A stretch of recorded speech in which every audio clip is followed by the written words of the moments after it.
you know if you're cleared for tomorrow or not, or is it still kind of up in the air? I'm cleared for tomorrow. Okay. What's it been like, being out? I know it's an important time of year you're sure it's very excited to play at. How you been feeling watching it? You always want to be out there, supporting and helping how you can. It's hard watching, but just try to get back to normal and be ready when I'm feeling better. Do you have a thought on the hit? Yeah. What's that? Do you have a thought on the hit? No. Did you say you don't want to comment on the hit? Honestly, I didn't watch it. I saw it briefly on the replay. Just a high and late, but it's a fast game. You've been a part of this group for the whole stretch here, but as you guys get closer down the season, how big is mentality for you guys just to stay in the moment and keep that focus? Yeah, huge. Talked about that today in our meeting. We've come a long way since Christmas, and a couple games not going our way isn't going to bring us down. So just got to stick with it and keep going. There's going to be lots of ups and downs, and a bit of a down right now, but there's going to be a lot more ebbs and flows throughout the season, and just going forward as a team in the future. What do you take away from the experiences at this time of year from the last couple of years that you need to do differently? It's hard to say. It's a different group. Also, try not to dwell on hard times. For example, like you mentioned last year, I haven't thought about that decline kind of since it happened, so I can't really dissect the differences between those. Like I said, totally different group here, and every game's a learning lesson. So rather than taking a learning lesson from a big group of games, just take it from the last one and keep trying to improve. Obviously, you guys face Utah tomorrow. The first time this organization will face them, but a pretty similar makeup to what they had in Arizona. Just your thoughts on their play so far this season, what you guys are expecting? Yeah, I think they work really hard. I think that's from what I've watched briefly. They just look like they're hard workers. Look like they got a good system. Obviously, some high-end skill up front. Pretty deep decor. And some depth. So try to stick to our game and just worry about ourselves, and kind of make adjustments as it comes. Thanks, Rasmussen. Looks like Michael Rasmussen was taking line rusher. Do you expect him to be available I think he just needs to get cleared up for practice, and he should be good. So we're anticipating he'll be ready. If he comes back, what's he going to add to the lineup and what you missed with him out? Well, I think Ross plays. I think Ross is a good game management guy. He manages the game well. He understands who he is, and he plays within his skin. And what does he do? He's big. He's got a reach. Body position's important, and he's responsible at both ends.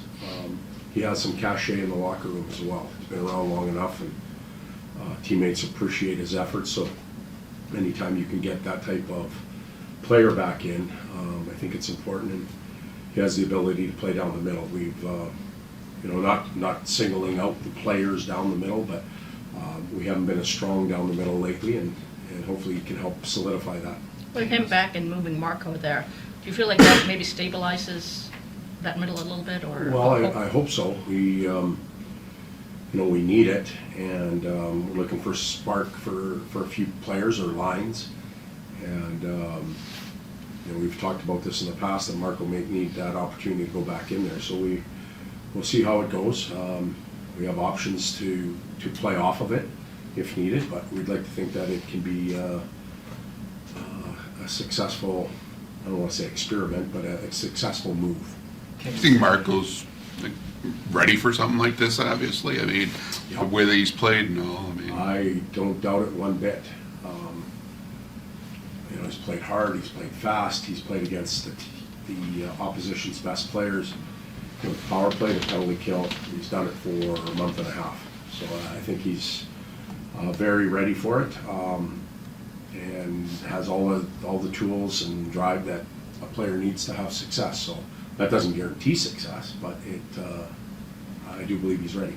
Kane had said he thinks Rasmussen's one of the team's best forecheckers. Is that an area of his game that you think goes kind of underappreciated a little bit? Yeah, well, with his legs and his reach, again, he's a pretty proficient player with what he has. He can get in on the forecheck, keep some plays alive, or loosen up pucks for his line mates. Is the last 3 games been a product of trying to adjust without Kopp, without Rasmussen, and just the nature of a hockey season, or are there any bigger concerns that stand out to you? No, that's part of it, but it's not, it's not an excuse. I don't think you've heard anybody march in and say, hey, you know what, we're missing these guys. I give the group credit for, understanding they're missing good players, but also not whining or bitching or using it as an excuse. They've approached the game. We've, in the last 3, we've had I don't want to say no-show, but a very weak effort against Columbus. We've had a very good effort against Columbus, and then we've had an up and down one against a real good hockey club. And we talked about it as a team today, like what we can be frustrated for moments in that game, but they do that. That's how they play, and that game wasn't any different than what we did in Columbus. They just finished it and we didn't. We had a lot of momentum, a lot of volume versus Columbus.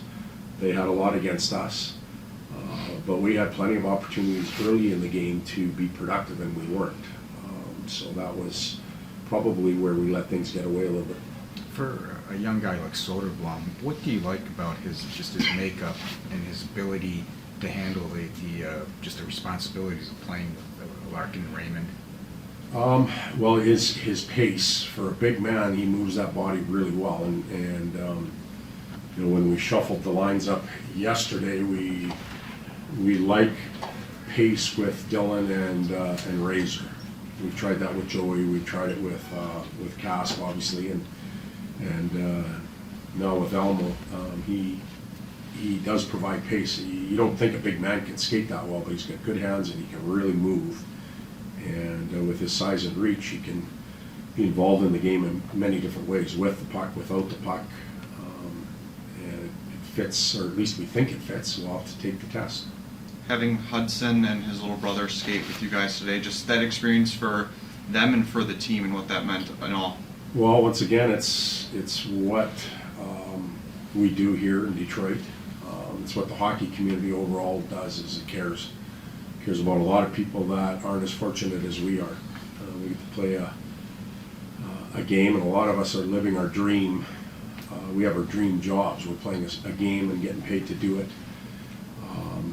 These little guys that come out, Hudson, in his case today, they've got a lot of things going on in their world. And if we can help them or support them in any way, it's real important.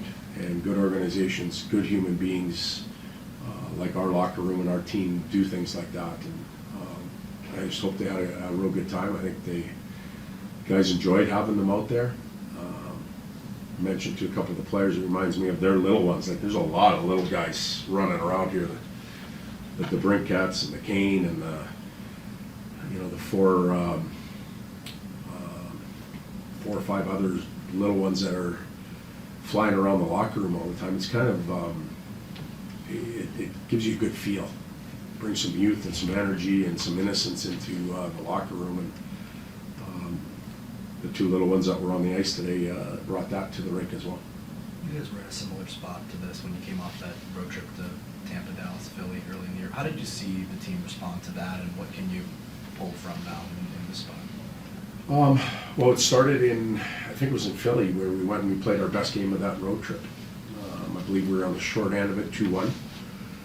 And it was an overtime goal, but we came back. We got our legs and our game underneath us again, and found a way to win 1 and then 2, and it just grows from there. So, I don't know if there are similarities. I'd like to think there can be. But at this time of the year, we have to expect tighter checking and a little more grind to the games, and it's supposed to feel hard. It's supposed to hurt a little bit. It's supposed to stress you a little bit. It's supposed to stretch you to the max in whatever way, shape, or form during the game, and we're learning that. And it's going to happen that way again tomorrow, and then the following day in Washington. That's what's great about playing now. And you know, as teams fall out of it, their stress level and everything just disappears, and they're playing with house money, and you play loose, and it's not the best way to evaluate. Right now, we're in that true evaluation stage because we are in that stage where we should welcome it. Thanks. Thanks, Tom.